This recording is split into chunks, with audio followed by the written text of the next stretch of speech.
Good evening, everybody. I'm Maria Stefanos from WCVB Channel 5. I'm so pleased to welcome you to the 18th Annual Diamonds of Dorchester virtual experience in support of St. Mary's Center for Women and Children. And yes, even though we are not together in person, we are still planning a wonderful evening of celebration. Tonight, you're going to get a glimpse into the inspired and transformational work that happens at St. Mary's Center all the time.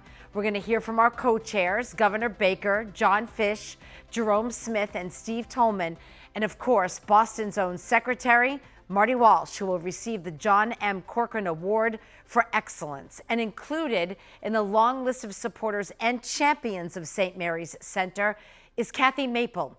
Kathy serves as the chair of the Board of Trustees for St. Mary's Center. So, who better to start this evening off than her? Kathy. Thank you, Maria. On behalf of the Board of Trustees, I am delighted to welcome you to tonight's gala.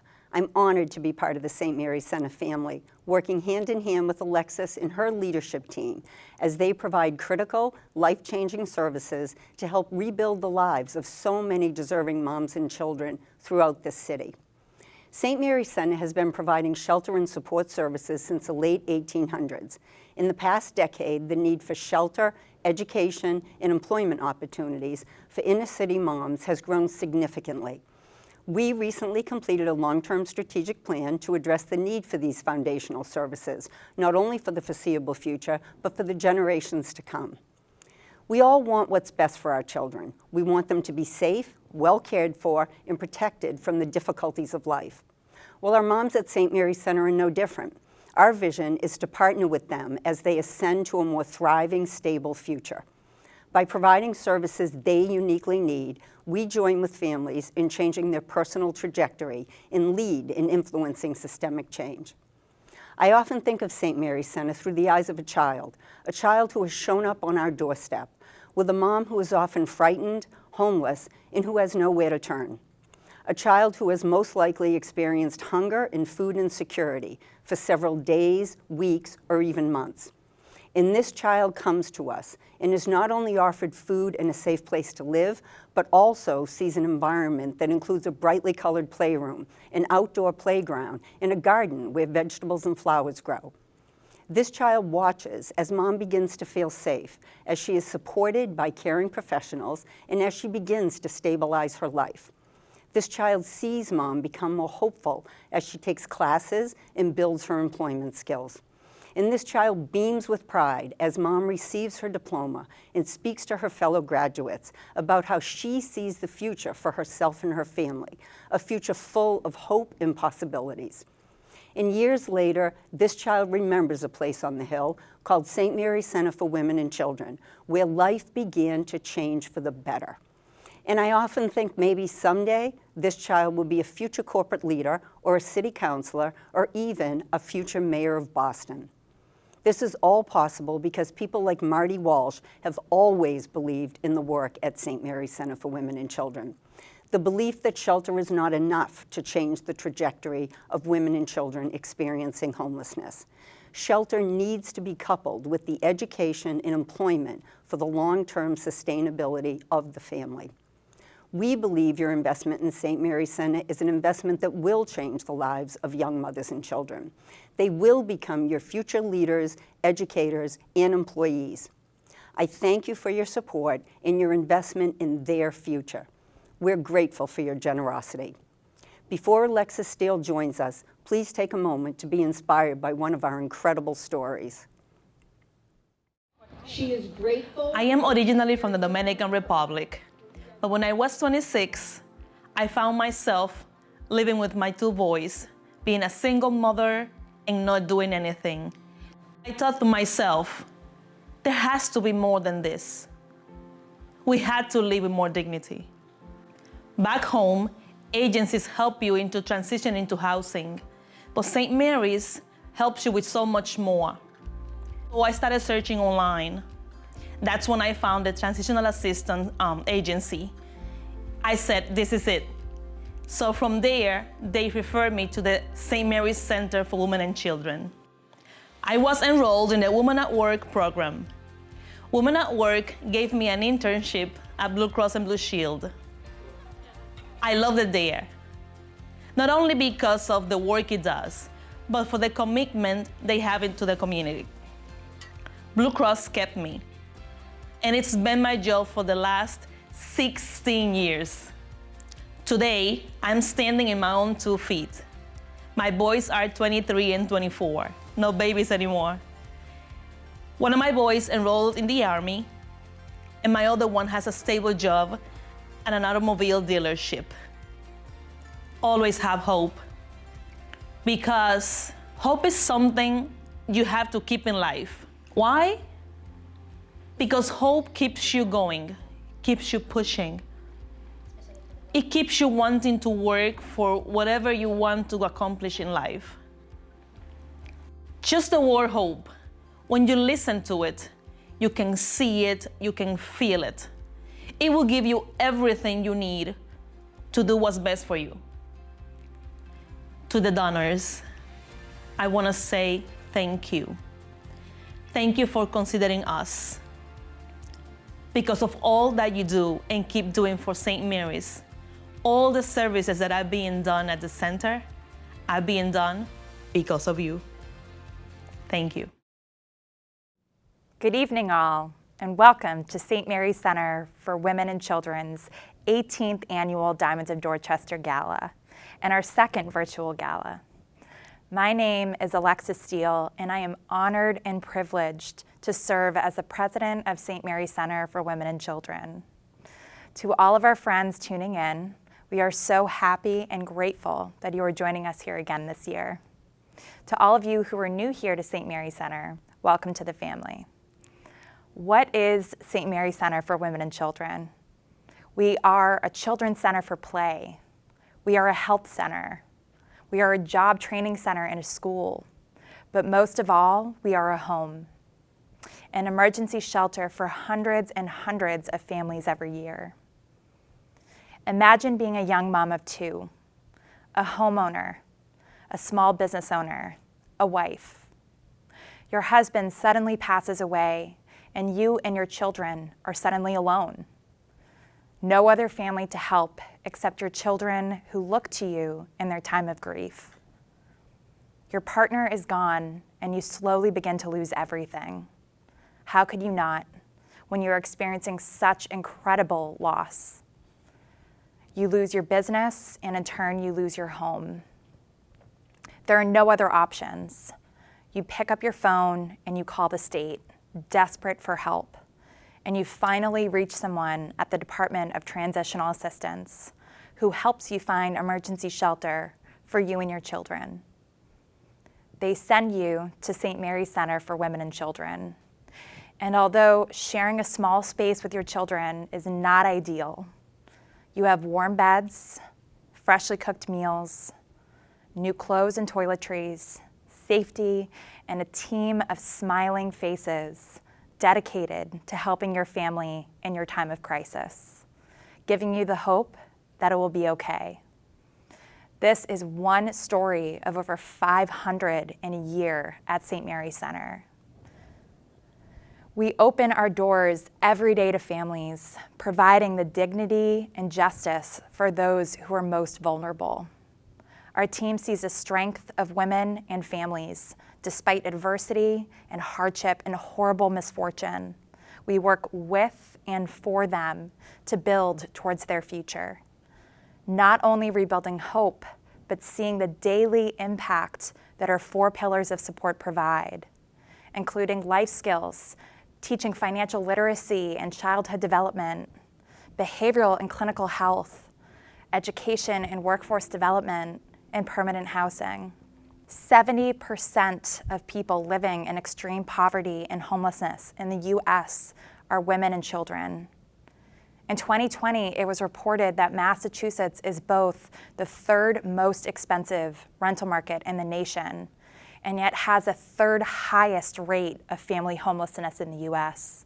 For the 4th consecutive year, homelessness has increased nationwide. When these families come to our center to live in emergency shelter, pregnant parenting teen programs, or transitional housing on their way to permanent homes, We work with them over a 9 to 18-month period on site and provide a continuum of support after they are in their new homes.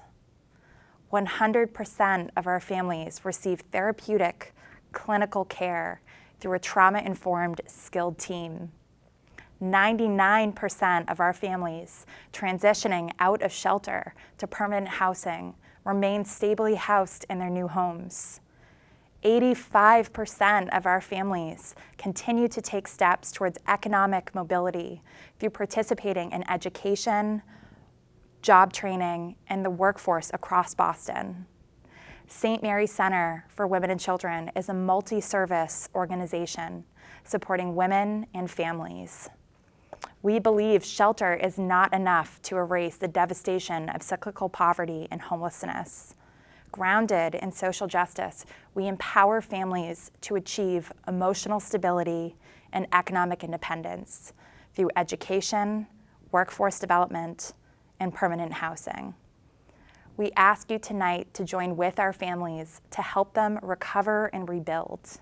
Help us, St. Mary's Center for Women and Children, provide the critical services to those that need it most. Thank you, and I hope you enjoy this evening's program, continuing to hear about our incredible families and the work we do each and every day.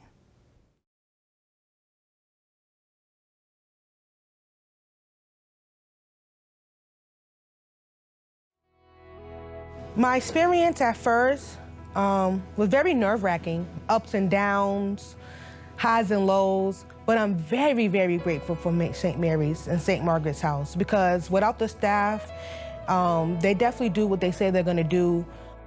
So when I finally moved out, St. Mary's even paid for my movers, and it was possible because of donations from the gala, and I actually greatly appreciate them for that.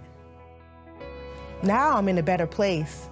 I'm able to get up no matter how tired I am, no matter how much pain I'm in. I go to work, I get the hours that I need so I can come home and take care of my household and my kid. And I would like to thank all who donate to St. Mary's. I am very grateful, because without your donations, me and my son wouldn't have what we have now. We wouldn't have the stability if it wasn't for your donations. And I hope you continue to donate, because for the rest of the girls and any other newcomers that are coming, your donations will help them have a prosperous life.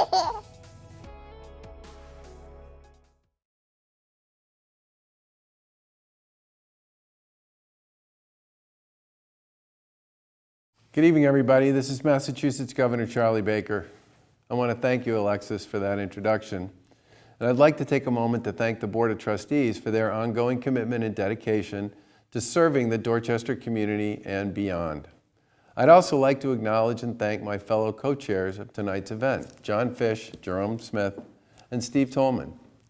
It's an honor to join you all this evening to celebrate the St. Mary's Center at its annual Diamonds of Dorchester Gala and recognize the important and transformational work delivered by the St. Mary's team. I'd also like to extend my heartfelt congratulations. What's that guy's name? He used to be mayor of Boston. Oh, Secretary Marty Walsh, on receiving this year's John M. Corcoran Award for Excellence. Over the past 7 years, I've had the pleasure of working with my friend, former Mayor Marty Walsh, first in that job in which we both had a chance to get to know each other during the winter of 2015, and now as Secretary of Labor, on many initiatives, many of which were aimed at bettering the lives of people of Boston and the Commonwealth. You all know, and so do I, that Secretary Walsh is a tireless advocate for the people of Boston and for his community. And for decades, Secretary Walsh has been at the front lines of so many important changes, serving as a champion for those in need, and always ready to fight for those who are less fortunate. It's fitting that he's being honored here tonight for his public service and his commitment to others, and I'm proud to congratulate him on this impressive accolade.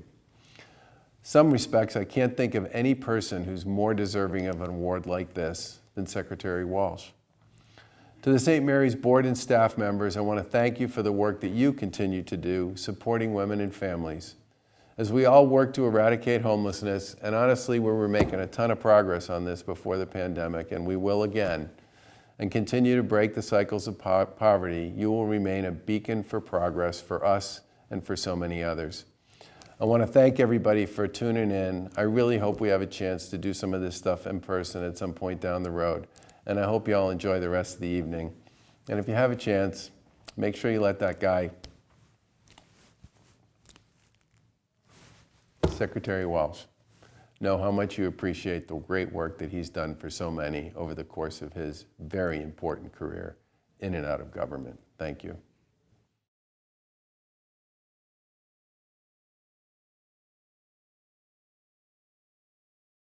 Good evening, everyone, and welcome to our Diamonds of Dorchester event. Tonight, we're here to support the St. Mary's Center for Women and Children, a very valuable organization in our community. They provide the services that the families need in order for them to achieve success and to be stable in their environment. We're also here tonight to honor our good friend, Marty Walsh, as he receives the John M. Corcoran Award for Excellence. I got to work with Marty Walsh during his time at City Hall, and I can tell you firsthand his level of care and concern that he had for the residents of Boston, including my own personal family. So I'm honored that I could be a part of this festivities tonight to support him, and congratulations, Marty. So I hope you all enjoy this evening, and I hope you will also continue to support the St. Mary's Center for Women and Children. Secretary Walsh, congratulations on receiving the John M. Corcoran Award. Your entire life has been dedicated to public service and to advocating for social justice, women, and children. You have been a beacon for positive change, impacting the lives of thousands across the city of Boston and the Commonwealth, and now the country. Most importantly, you have never forgot where you came from, Dorchester and St. Mary's Center for Women and Children. Thank you for all you do for our community, and congratulations. Good evening. My name is Stephen Tolman, and I'm the president of the Massachusetts AFL-CIO. I'm so honored to be here as we honor St. Mary's of Dorchester and the work that they do. It's unmatched, helping women and families. Nobody comes close, and it's certainly needed today at this time. We honor one of the greatest guys in the world in my mind. I served with him in the legislature. I know his heart. I know how his commitment is to helping people. People with just not a handout, but with a hand up. And not having somebody else doing it, but him, getting his hands dirty, reaching out. That's who Marty Walsh is. I'm so honored. Marty, congratulations. The work that you've done is unmatched, very much like the work that St. Mary's does every single day.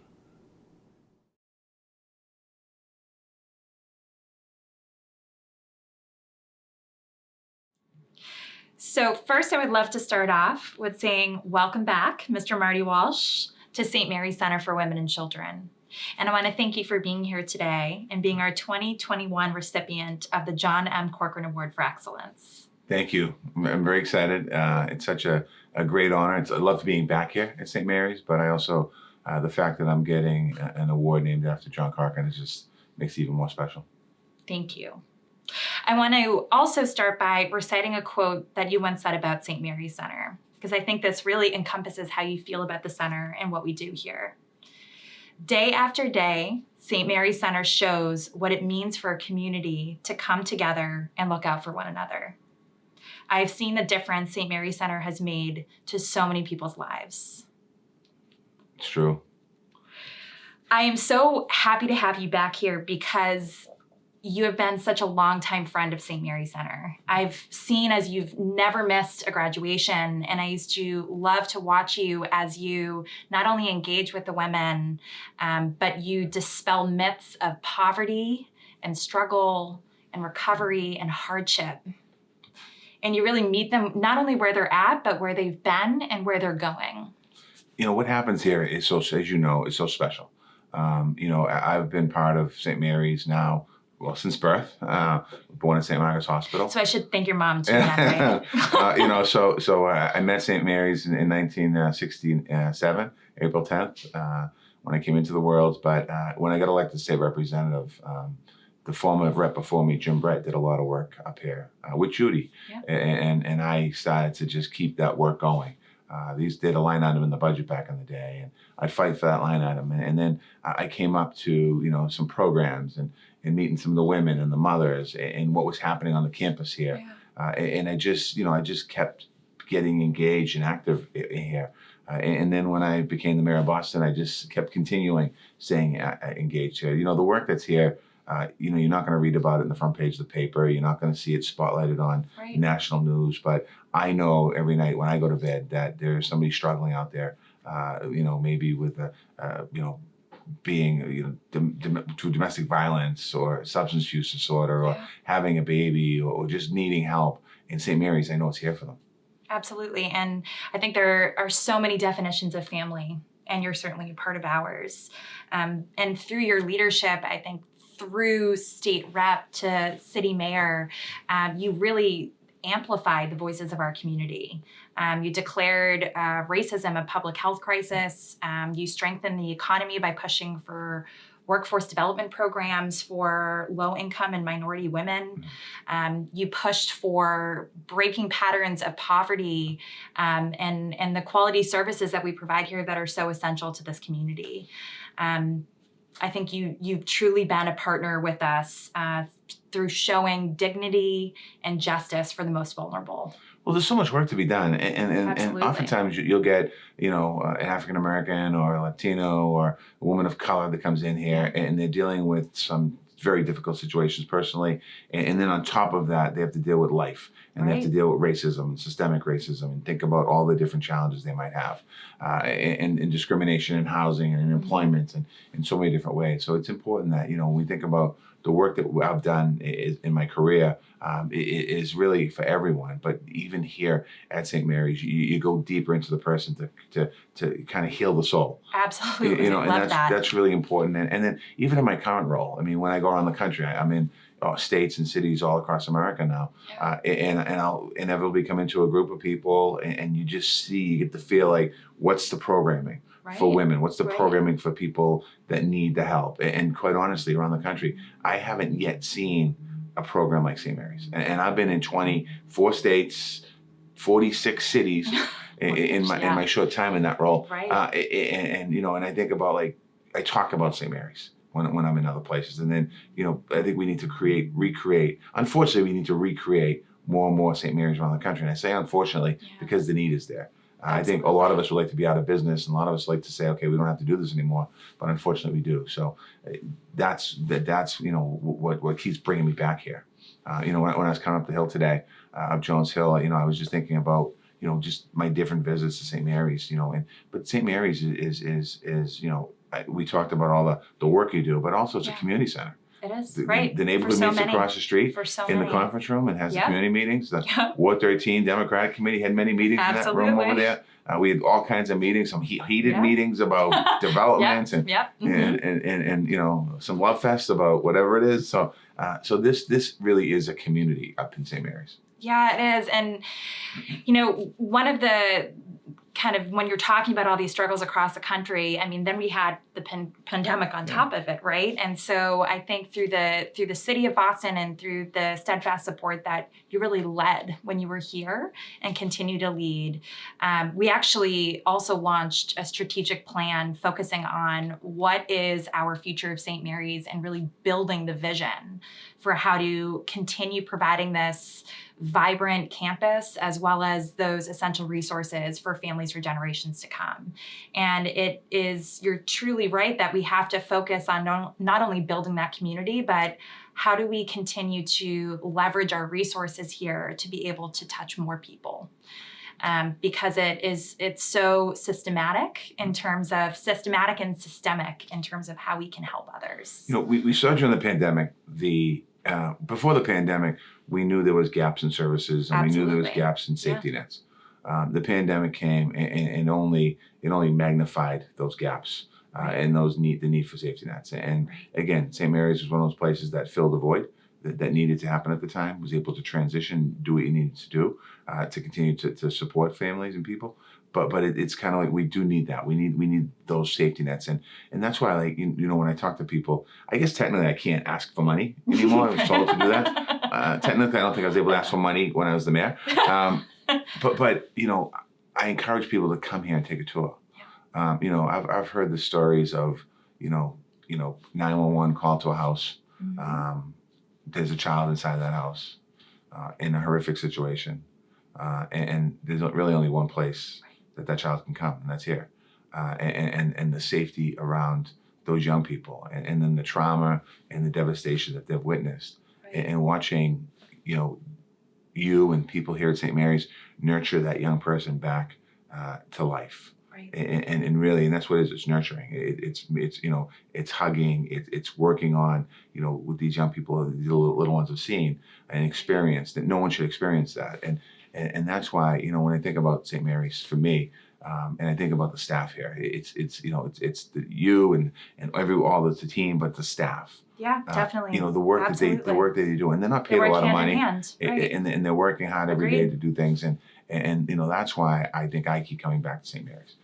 You know, even when I'm long done with politics, someday I'll still be active in St. Mary's, because the need for this program has not gotten less, it's gotten more. Right. And that's unfortunate. Right. No, and you're so right. And I think the main purpose of how we've worked with you over the past years, and I think what you continue to do, not only for us now, but across the country, is you're an advocate, and you really are that connector. You build those relationships. You push for how can we connect with other partners that are change agents, and how do we do that in a way that we're continuing to shift and pivot, which unfortunately we had to do a lot of during the pandemic.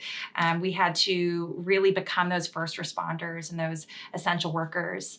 And through your vision, such as the Boston Resiliency Fund, and speaking of our team, that funding was so critical for St. Mary's Center. You provided not only food and technology for families on site, particularly during virtual learning and work, but you actually paid for hazard pay. You provided the funds to pay for hazard pay for our 24/7 services, which was huge because our team is fantastic. Yeah. And as they were struggling with so many of the issues that a lot of our families struggle with from the community, they were struggling with those issues and how to combat it, really pushing their way to make change for other people. And they were doing that with getting paid very little. And so the hazard pay that we were able to provide through that was just huge. Well, the beauty about Boston is that we are a community. Yeah. And in the beginning of the pandemic, you know, we set up the Resiliency Fund. Right. We raised $34 million. Amazing. And the reason for it was to actually get the money into organizations like St. Mary's. You know, you also made me think of something else when you were talking. You know, I think about when I first came to St. Mary's in 1997 as a state representative. I think at the time you had, you know, shelter on one side, some living space on the other side, and some programs. Right. Fast forward, you know, 25 years later, you have housing down the street, permanent housing down the street. You've grown the mission and the ability, and the mission being grown. The mission means you've only grown the ability to help people further and longer. And so I think that, again, you think about all of those different things that's been able to be accomplished here in this room that we're sitting in right now, with the former director's room, or your office, the director's office. You know, a lot of things happen in this place. And instead of cutting back on programs, we need to continue to expand the programs. Yeah, and actually, it's something that I always say about why I came to St. Mary's Center is that you get to see daily impact, right? So you talk about the office that we're sitting in, that I sat in, that my predecessors have sat in, but the reality is that through that door right there is where all of our residents live. Yeah. And it's a really beautiful thing to be able to see that every day of what our impact is, and working collaboratively with them. And also, you know, when you have a bad day and getting to go play with babies upstairs, that also helps, right? Oh, yeah, when I drove up here today, you know, and I work with, you know, important people. But when I came in today, I saw a mother pushing the carriage, and that brought me right back to where I need to be. And you think about like the impact that we potentially can have when I say we, the community, Absolutely. can have in setting a track for that young child to be on a path to success, but also get that mother on the path of success. Absolutely. It needs to be the whole family, right? So as I had mentioned previously, we've been really working towards what this vision looks like for St. Mary's Center, and how do we continue to build this community? How do we continue to provide these essential services to our families? In your experience over the last year and your role, what do you see that we need to prepare for most? Where are we going? Where should we be focusing on? What do we need to do? Well, I think, there's an opportunity here. President Biden has put forth the Build Back Better agenda. Yep. And incorporated in that Build Back Better agenda is job training, workforce development money, re-entry money, second chance money for programs. And I think that what we need to do is partner together to make sure that St. Mary's is in a position to look at, because I think you are in a position, and maybe even flip the table a little bit here. St. Mary's helps educate us on our grant making, on how do we make the most impactful use of the money. Right. So when we're making grants, whether it's retraining workers or training workers, how do we do that? And I think that that's where the partnership with St. Mary's in my office now can happen. And I think that, when you go, as I said, I go across this country, and inevitably we have a CARES round table, we call it, and I'll sit at a table, and the conversations that come up at those tables are lack of childcare, lack of stable housing, lack of strong education, lack of education, very few ability to get the job skills people need to the jobs for the future. So I think that that's one area we can partner in my current role as Secretary of Labor to help create a pathway, not just here at St. Mary's in Boston, in Dorchester, but how do we do it around the country? Because you already have the model. Right. You've done it. I've been at the graduations where women have graduated, and you've already partnered them with employers, and how you're training them to work in, whether it's an insurance company or real estate or a Primark or whatever it might be. Right. You've done that. So I think that St. Mary's can teach the federal government a lot about how do we create those programs for success, because you already have the model. What we want to do here is scale it up. Okay. No, we can absolutely do that. And I think our partners, our employee partners have just been fantastic to work with, and not only leveraging kind of what St. Mary's does, what you're doing at that larger scale, but also really showcasing the employer partners that are doing it well. Yeah. I mean, Blue Cross Blue Shield. I should have mentioned them. Right? Blue Cross Blue Shield is an example, Beth Israel, Corcoran Management. I mean, these are leading partners of ours and that we continue to work with, and really providing that job training and setting these women up with sustainable and successful career models is huge. So I absolutely agree, and we will continue to do that. That's great. So I also just want to thank our 4 honorary chairs this year who helped really make this event happen. So John Fish, Steve Tolman, Jerome Smith, and Governor Baker, who really were more than happy to join with us as our honorary chairs for this event in honoring you. And thank you to Cardinal Sean as well for his support in this year's event. But I also want to say a special kudos to you and Governor Baker, because I think you guys both really set the golden standard for nonpartisan leadership, with you being a Democratic previous mayor, and him being a Republican governor. I think you guys really paved that way for so many. So thank you for that. Yeah, I think people around the country, down in DC now, it's so partisan in some cases. And when people hear about the friendship and relationship that the governor and myself have, they're kind of like, what's that all about? It's about life. It's about keeping people safe. Right. And the governor, during the pandemic, he was, for me as a mayor, a great partner. Still is. Talked to him last night on the phone. But he's a good person. And I want to thank the other co-chairs for their work. And I also want to thank a silent co-chair that you didn't mention, Laurie Higgins. Oh my gosh, yes. Who's a silent She's always in the background. She's a silent co-chair. Powerful. But no, I appreciate the co-chairs. Again, the work that happens here is just simply, it's amazing. It's a miracle in some cases. And I do say miracle. I use the word miracle not lightly, because I've seen mothers here on campus walking around, and then I've seen them at a graduation, and then I've seen them after when they're working. And it's a complete transformation of who they are. And as you said earlier, it's about rebuilding a family. And we've rebuilt that. You've rebuilt. We've rebuilt. The community has rebuilt that family. And that makes such a big difference. Thank you. Marty, it's my absolute honor and privilege to award you the John M. Corcoran Award for Excellence. This award has been named in honor of a dear and departed friend of yours, actually, John Corcoran. John, who was also a kid from Dorchester and a champion of the city you call home. The John M. Corcoran Award for Excellence was established in 2005 to honor the legacy of this visionary philanthropist. John was a real estate developer and founding member of St. Mary's Center for Women and Children's Board of Trustees. He was a guiding force, very similar to yourself. And he set the standard of compassion, excellence, and dedication. Every year, we recognize individuals such as him and yourself in leading the legacy to help others that are less fortunate. The Corcoran Award this year, 2021, recognizes you, Marty Walsh. You possess John's traits, remarkable traits. And in his image, you have created the critical and meaningful change in our community. We specifically thank you for dedication, selflessness, hands-on engagement, innovation, strategic thinking, and most of all, compassion. Thank you. This is an honor for me. And I think about, thank you for all those nice things you said about me. Easy, they were easy to say.